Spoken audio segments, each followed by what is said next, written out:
নিয়মিত করে, পরিমাণে সেটা অল্প হলেও হোক, পরিমাণে অল্প কিন্তু করে নিয়মিত, আল্লাহর কাছে আমলটা বেশি প্রিয়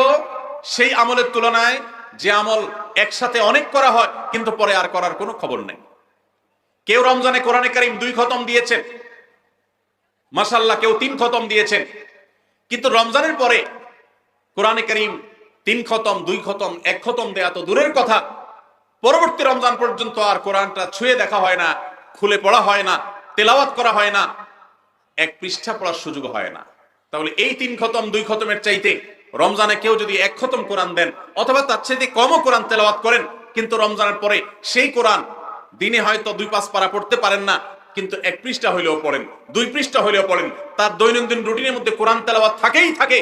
আল্লাহর কাছে ওই 3 খতম দেওয়া কোরআন তেলাওয়াতকারীর চাইতে মাত্র 10 পারা কোরআন তেলাওয়াত করেছেন যিনি রমজানে, কিন্তু রমজানের পরেও সেটাকে ধরে রেখেছেন, পরিমাণ